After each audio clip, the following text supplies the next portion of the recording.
when you mention scheduling the games, it goes back to Stallone and Cobra. I think about it.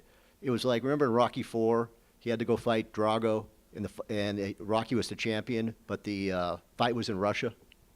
See, I got to talk to you, but we could discuss like Arnold and Schwarzenegger and Cobra, but no, that's my point. So yeah, why the money was down there? Why did you guys have to always travel? I mean, the first game against Mater Dei down south, the first game against Long Beach Poly down south. Yeah, I just kind of wanted to take the approach we'll play anybody, any place, anywhere, and I just didn't. I guess my thing is just I wanted, because I was thinking about the effort of our kids and how much hard work they put in, and I just kind of wanted to legitimize our program in a sense of that we weren't afraid to back down. We'll go anywhere.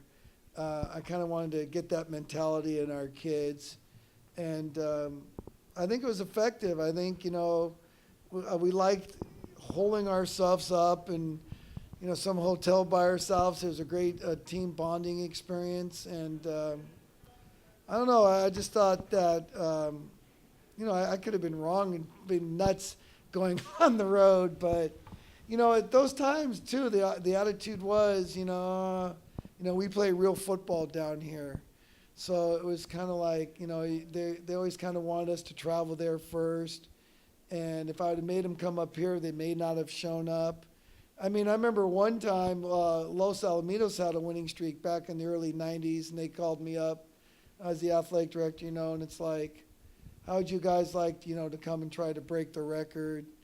And it's like, are we going to do a home and away? No, you just come down here, replay us here. We're not going to come back up there. Wow. And, they weren't even going to really split the gate with me or like that. It's like, well, what do we get out of it? Well, you get a chance to break our record, and it's like, no thanks. I mean, that was kind of the attitude down there a little bit. And that's obviously changed, and we've kind of, our teams have kind of, like I said, legitimized De La Salle's football program. But back then, they were still kind of that feeling. Yeah, no, that's what I remember. That, you come to us and, we're, because no one down south gave us any chance to beat Mater Dei. And then when that Poly team was the way that was, no one gave us any chance for that game either. I mean, it was just kind of like Northern California football doesn't match up to Southern California football. I mean, that just was the thought process. And so if I wanted to play those games, I knew I had to kind of give in a little bit. Now, after we won those games, then I started going, and then we started saying, we're not always going to travel. Right. You guys, someone's going to have to come to us. Right. Was there ever any doubt, I mean, because that's what I always heard, the De La Salle's one of these games. They haven't beaten Southern California, and were you at all concerned that was true, or you knew it wasn't true, or when you scheduled that game that you could beat them? Well, I knew that, in general, you do have probably better competition as an overall specter in Southern California, but I always felt the better teams in Northern California could play the better teams in Southern California. I've always felt that way. And that's been proven out, I think, in a lot of times in the state games. Right. And a lot of those games are a lot closer than people have thought about, even when Northern California has lost.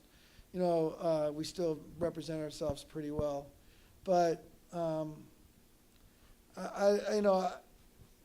perception is reality, and that was the perception. Yeah, right. So I figured, let's do this. And be able to play in front of Anaheim Stadium and 23,000 people. I mean, Veteran Stadium is packed. And, and it's the other thing is, too, this is a little bit selfish on my part, but this is probably the first guy that's ever really heard this. But being the athletic director, it would have been a much bigger pain to have those games at my place and to run those. So it was a lot easier on me as a coach to travel and not have to worry about anything but my own team. So there was a little selfish motivation behind that as well, because you play those games here the first time in the media, everything that's just a zoo. Right. No. So I didn't want to have to worry about that either. That's why I got a slight scoop. I didn't think about that. Even the logistics, all you had to worry about is just, being holed up in a hotel and getting to And find your way to the stadium. right, Absolutely. exactly. And the bus drivers got that covered, I hope. And no, but no, that modern day, I remember it was we were up, and then they came back, and there was like third and forever, and it was Atari Cowan. I mean, his name has kind of almost been lost to history. But I meant, that day. I mean, talk about that play. I mean, I think you just gave the ball to him. Well, let's not make it more than it was. It was 3rd and 36. Momentum had definitely shifted to modern day, and we were going backwards on that drive. And we just wanted to get a few yards. I mean, let's not act like, we had some super play planned for 3rd and 36. We just thought you'd put the ball in your best player's hands. Well, one of our best players, DJ Williams, was on the team as well. We wanted to just give the ball to Atari and get some yards so we can, punt. Right. That was the plan. And then he broke it. It was 3rd and 36, and he broke off like a 50-yard run. And then Right. we went down and scored, and that was the end. And we held on defensively and won the game. But it's still it's like Pop Warner, get the ball to your best player, and he can break it. I mean, or no, you just thought. Yeah, but we never in our yeah, wildest yeah, dreams okay. thought he'd break it All for right. 50. It wasn't like this play is going to get us Yeah, 50 I got yards. you. It was just Okay. simple trap play. Right. And the guy obviously got great blocks, and he made it happen. Right. Okay. Yeah. No. And then there was like I still have. I remember I watched occasionally Vinny Padilla scoring that winning touchdown, and it was like on a and it was no, that was a big deal, and that did set up the Long Beach game, and that really, I mean, talk about it. People said modern day, but Long Beach had like all these recruits, and The top 5 guys in the top 100. Right, exactly. Talk about, that game. I remember that. Their veteran stadium, the stands, they put in temporary stands on one Yeah, side. that was, yeah. I interrupt you, but also it was a few weeks after 9/11. I remember it was like October of 2011, and because both teams came out on the field before the game, and no, it was a big deal. I mean, when that was coming out of Maurice Drew. Yeah, and that's one we did have planned. We knew Maurice was a great athlete, and we'd kind of kept him under wraps and kind of been working on some plays for that game because we knew how tough that was going to be. So everything that he did that day, that was part of the plan that day. Of course, we had Macateris, who was a great player. The quarterback. Our quarterback, I'm sorry. Then, we had Derek Landry, of course, who ended up being state player of the year as a offensive lineman, which is unheard of. But and that was another great team, had a lot of great players on it. But what I remember most about that game is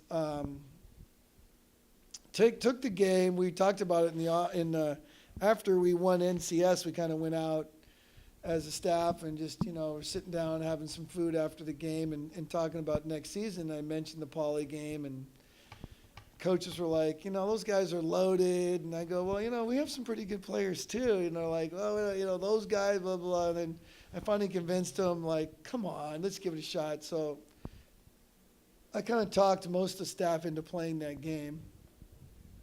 And when we walked into the locker room, they had sitting out there with no shoulder pads on, just in their little cut-off T-shirts. There was Mercedes Lewis, who's 6'6" and plays for the Jacksonville Jaguars. They had Emmanuel Wright, Yep. who was like 6'5", 300 pounds, played in the NFL. They had, standing out there, they had Winston Justice, who he was playing for the Ravens, but he was 6'6", about 285 back then in high school. And then they had Darnell Bing, who went on to USC, and The running back. no, that was Herschel Dennis. Okay, yeah. Darnell yeah, Bing yeah. was a DB, That's right, linebacker, played at yeah. USC. Right. So they're all sitting outside yeah. the locker room looking at us walk in, and I was like, holy smokes. And then when their team came out, I really hadn't seen a team in high school that big. And I actually, for a second, said to myself, what have I gotten ourselves into? Right. I mean, I kind of felt like, I pushed the envelope too far. Right. And just one of the most fantastic efforts. When you talk about kids going 100%, man, we actually had, that was actually happening in that game. Kids gave it their all. It was an unbelievable game. It was like watching a college game and the hitting and the intensity. Yeah. And it was one of those games I'll never forget. Right. And I think also you mentioned like Landry, like Andy Briner, those guys. Yeah. Those guys had to play both ways. The Manuel Wright and Winston Well, they Judson. ended up didn't make, yeah, they got too tiring for them to play Yeah, both ways, yeah, so yeah. we had to do a lot of rest them in the third quarter, and then some of our guys that were their subs did a great job of holding the fort, and Right. they were somewhat refreshed by the fourth period, but all those guys, it was such a tough game on them, because when you're going up against guys that weigh that kind of weight, it gets too Yeah. hard. It's just, No, no. I don't care what kind of shape you're in, it's just too hard to do it. No, I remember taping that game and just I mean I wasn't even playing and it was the size and just the magnitude and what I don't know. There's been a lot. It was probably bigger or was that or the Hawaii? Which was the most impressive De La Salle win? Probably that night or. Well, I consider the most impressive wins in our history are, you already mentioned one of them, I consider Bellarmine. Well, I think starting off, I'd say Cardinal Newman, Bellarmine the next year, the first Modern Day game, the 2001, I mean, the Long Beach Poly Yeah, game, first Long Beach. 2001, Yep. and the Servite game, I thought was Right. our most impressive Okay. state game.